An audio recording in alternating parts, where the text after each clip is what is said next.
Good afternoon বন্ধুরা, কেমন আছো সবাই? আশা করছি তোমরা সবাই ভালো আছো, আর আমরাও না বেশ ভালো আছি। আমার আরও একটি নতুন ব্লগে আবারও তোমাদেরকে স্বাগত জানাচ্ছি। তো বহুদিন পর আবার গোপোষণার সাথেই ভিডিওটা শুরু করলাম। আর আফটারনুন বলার কারণ হচ্ছে এখন বাজে ঘড়িতে 1:30। এখন আমি এসেছি পুজো দিতে, কারণ আজকে সকাল থেকে ভিডিও করা হয়নি, এক প্রকার ব্যস্তই ছিলাম বলতে পারো। তো সেই কারণে ভিডিওটা কোথা থেকে স্টার্ট করব সেটাই বুঝতে পারছিলাম না। তো যথারীতি রান্নাবান্না আমার সমস্ত কিছু শেষ হয়ে যাওয়ার পর এদিকে স্নান করে তারপর গোপোষণার সেবাটা দিচ্ছি, যার জন্য অনেকটাই দেরি হয়ে গেছে আজকে। তো দেখো এদিকে গোপোষণার সেবা দিয়ে এবার মিঠির জন্য ভাতটা বেড়ে নিচ্ছি। আর আছে আজকের মেনুতে কাঁকরোল ভাজা আর সাথে মাছের ঝোল, মানে মাছ আলু বেগুন দিয়ে ঝোল করেছিলাম, এটাই। তো মিঠির খাওয়া দাওয়ার পর আমাদেরও খাওয়া দাওয়া হয়ে গেছে। আর এদিকে দেখো আমি ছাদে চলে এসেছি, আর এত সুন্দর ওয়েদারটা, বেশ ভালো লাগছিল। আকাশটা পুরো একদম মেঘলা মেঘলা আকাশ, বেশ ভালো লাগছিল। মেয়েকে নিয়ে এসেছি আর আজকে ছাদে এসেছি একটা ছোট্ট কাজ করতে, সেই কাজটাও তোমাদের সাথে শেয়ার করব। তো কি কাজ সেটা তোমরা দেখতে থাকো। শুধুমাত্র সংসারের কাজই আমার নেশা নয়, আমার কিন্তু আরও একটা নেশা আছে যেটা তোমাদের সাথে কোনো দিন শেয়ার করা হয়নি, তো ভাবছি আজকে শেয়ার করব। আর এদিকে দেখো যত ধরনের আমার জবা ফুল গাছ আছে, তো প্রত্যেকটা থেকে এক একটা ডাল কেটে নিলাম। সবগুলা কাটা হয়নি, মনে করো 70% মতো কাটা হয়েছে। তো গাছগুলি ডাল থেকে সুন্দর করে চারা তৈরি করব। তো সেই কারণে না এইগুলাকে নিয়ে, আর এইগুলো যে দেখছো ওয়ান টাইম গ্লাসগুলো, এগুলো কিন্তু ইউজ হয়ে গেছে গ্লাস, এমন না যে নতুন গ্লাস আমি ইউজ করছি। মানে ফেলে দেওয়া গ্লাসগুলো আমি ধুয়ে রেখেছিলাম। তো যেগুলো দিয়েই আমি এবার গাছের চারা তৈরি করব। তো তোমরা দেখতে থাকো আমি কি করে করি। আর সংসারের কাজের পাশাপাশি এটা হচ্ছে আমার একটা নেশা বলতে পারো, এক প্রকার নেশা, গাছের যত্ন করা, গাছ লাগানো এইসব। আর এদিকে কি সুন্দর রেইনবো উঠেছে দেখো। আজকে ওয়েদারটা দেখেই মিঠি বলছিল, মা আজকে রেইনবো আসতে পারে আকাশে। তো কি সুন্দর করে যে রেইনবো উঠেছে, মানে কি বলবো। আর এই ভিডিওটা কিন্তু মিঠি করেছে। তারপর বলছিল, মা আমি রেইনবোর কাছে গিয়ে একটু নাচবো, তুমি আমার ভিডিও করে দেবে? আমি বললাম হ্যাঁ করে দেবো, যা। আর এই আজকে রেইনবোটা সে ভালো করে একদম সুন্দর করে উপভোগ করতে পেরেছে, কারণ আরেকদিন সে ছিল না বাড়িতে, তখন রেইনবো এসেছিলো। আর এখানে আমার মনে হচ্ছিল যে দুখানা রেইনবো। তো ওকে বলছিলাম, দেখ বাবা দুখানা রেইনবো আছে। তো ও বলছে না আমার দুখানা নয়, অনেকগুলা কালার যেহেতু, তাই তোমার এরকম লাগছে। কী যে সুন্দর লাগছিল। আর মেয়েটা নাচছিল সামনে থেকে, তো এতই সুন্দর লাগছিল। আর না তোমার ক্যামেরা থেকেও সামনে থেকে বেশি সুন্দর লাগছিল। আর এই যে প্রত্যেকটা গ্লাস আমার রেডি হয়ে গেছে, এবার মাটি দিয়ে নিয়েছি। আর এই যে আঙুল দিয়ে একটুখানি গর্ত করে নিচ্ছি যেখানে ডালগুলা বসাবো। আর এই যে ডালগুলা দেখো নিয়েছি, ডালগুলাকে জলে ভিজিয়ে রেখেছিলাম অনেকক্ষণ সময়। এবার রুটিং হরমোন লাগিয়ে জাস্ট এভাবে গুজে দেব, আর হালকা করে চেপে দেব মাটিটা। তাহলে দেখা যাক। আমি এখানে 20খানা গাছ লাগিয়েছি, কয়টা গাছ বাঁচে সেটাই হচ্ছে বড় কথা। দেখা যাক কোন গাছ কতটুকু। আর প্রত্যেক দিন আশা করি একটু একটু করে তোমাদেরকে আপডেট দেব যে কতটুকু হয়েছে বা কী, সেই আপডেটটা তোমাদেরকে দেওয়ার চেষ্টা করব।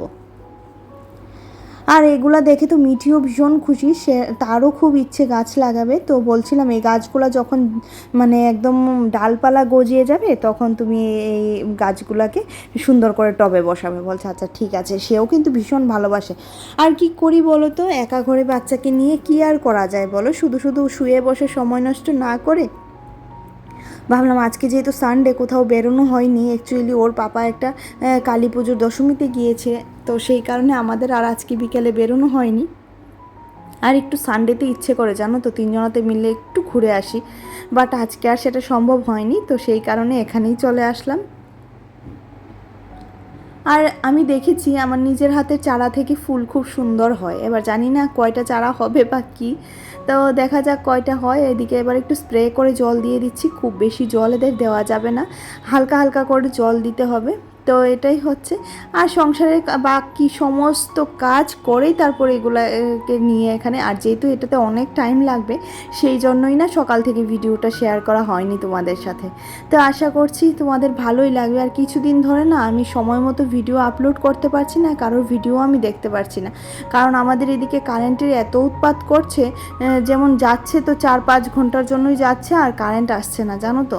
আর কারেন্ট না থাকলে ঘরে ওয়াইফাইটাও বন্ধ হয়ে যায়, যেই কারণে আমি আমি কারোর ভিডিওই দেখতে পারি না, তো সেই কারণে অনেকটা সমস্যা হয়ে যায়। তো যথারীতি আমার ভিডিও আপলোড করতেও সমস্যা হয়। আর এই হচ্ছে ফাইনাল লুক। এবার এগুলাকে নিয়ে নিচে চলে এলাম, আমার ঘরের সামনে রেখে দেবো, প্রত্যেকদিন একটু একটু করে জল দিতে পারবো। আর এদিকে দেখো এবার ঘর দৌড়টা ঝাড়ু দিয়ে নিচ্ছি, ঘর দৌড়টা ঝাড়ু দিয়ে এবার পুজো দেবো, সন্ধে দেবো, এই তো বিকেলবেলা যতটুকু কাজ থাকে সেটাই করব।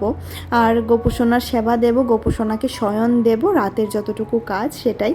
আর কেমন লাগে আমার ব্লগগুলো অবশ্যই অবশ্যই করে জানিও। আমি না অনেকের ভিডিওতে গিয়ে ভিডিওতে সাপোর্ট করতে পারছি না, ওই যে বললাম কারেন্ট থাকছে না, নেটওয়ার্ক প্রবলেম, মানে ভ্যারাইটিস ধরনের অসুবিধার জন্য আমি ভিডিওতে না কাউকে গিয়ে আর মানে কারো ভিডিও দেখতে পারছি না, কমেন্টও করতে পারছি না। তো প্লিজ বন্ধুরা আমার পাশে থেকো অবশ্যই।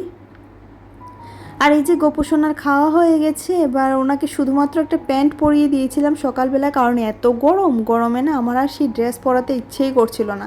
তো ওনাকে শয়ন দিয়ে এবার বাসনপত্রগুলো গোছাতে চলে আসলাম, যেগুলো দুপুরে রান্না করে ধুয়ে দিয়েছি সেগুলো গোছাতে চলে আসলাম। কাজের পরে একটার পর একটা কাজ না রেডি হয়ে থাকে জানো তো। এবার তারপর গিয়ে মিঠিকে তোমার একটু দুধ দেব, সাথে আমারও ইচ্ছে করছিল না আজকে চা খাই, তো চা খাইনি। তারপরে একটুখানি বাদাম ভেজে নিয়েছিলাম, একটুখানি বাদাম খেয়ে নেব। তো মিঠিকে দুধ দিয়ে দেব, সাথে অল্প একটু বাদাম দিয়ে দেব, আর আমি একটুখানি বাদাম ভাজা খেয়ে নেব। এই তো এই করেই চলে যায় জানো তো, সেই রকম বেশি কিছু দরকার নেই। আর যেহেতু 9টা 9:30টার দিকে আমাদের ভাত খাওয়া হয়ে যায়, তো সেই কারণে না আর কিছু মানে বেশি ভারী ভারকাম টিফিন আমাদের প্রয়োজন পড়ে না। আর এদিকে দেখো চলে এলাম বাসনপত্র মাজতে। বাইরের দিকটা দেখছো তো একদম পুরো অন্ধকার হয়ে আছে, মনে হচ্ছে বৃষ্টি আসবে, কারণ একদম অন্ধকার। আমার কাছেই আজকে কীরকম জানি লাগছিল বাইরের দিকটা, বৃষ্টি হবে করেও না বৃষ্টি আসছে না। এই মুহূর্তে একটু বৃষ্টির দরকার ছিল, কারণ ভীষণ গরম, মানে টেকা যাচ্ছে না। আর এই গরমে এতবার কারেন্ট আসতে যাচ্ছে, সেটা তো একদম বিরক্তিকর জানো তো। আর মিঠির তো ভীষণ কষ্ট হয় কারেন্ট চলে গেলে। বাচ্চারা, শুধু আমার মেয়ে বলে নয়, প্রত্যেকটা বাচ্চারই আশা করি মানে মনে হয় যে খুবই কষ্ট হয় কারেন্ট চলে গেলে। তারপরেও তো অ্যাডজাস্ট করতে হবে, তাই না? বাড়িঘর ছেড়ে তো আর চলে যেতে পারবো না। তো যথারীতি এটা হচ্ছে খাওয়া দাওয়ার পর আমাদের বাসন মাজামাজি সব কমপ্লিট। এবার সমস্ত কিছু ধুয়ে পরিষ্কার করে রেখে তারপর রান্নাঘরের কাজ কমপ্লিট করে চলে যাব। আর আজকের এই ছোট্ট ব্লগটা কেমন লাগলো অবশ্যই জানিও। যদি ভালো লাগে আমার চ্যানেলটি সাবস্ক্রাইব করে দিও, পাশে থাকা বেল আইকনটাও ক্লিক করে দিও, যাতে করে আমি যখনই ভিডিও আপলোড করব নোটিফিকেশনটা তোমরা পেয়ে যাবে।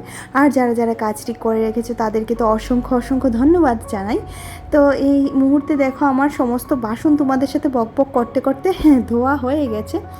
তো বাসনপত্র ধুয়ে জানালাটা লাগিয়ে নেব। আর জানালাটা লাগিয়ে শেষ কাজ হচ্ছে আমার রান্নাঘরের সমস্ত জিনিসপত্র, মানে রান্নাঘরটাকে একটু প্রণাম করে যাওয়া, কারণ আজকের মতো রান্নাঘরে কাজ এইটুকুই। আবার কালকে রান্নাঘরের সাথে আমার দেখা হবে, মানে রান্নাঘরে আবার কালকে সকালে আসবো। তো ততক্ষণের জন্য চলো tata, bye bye, good night.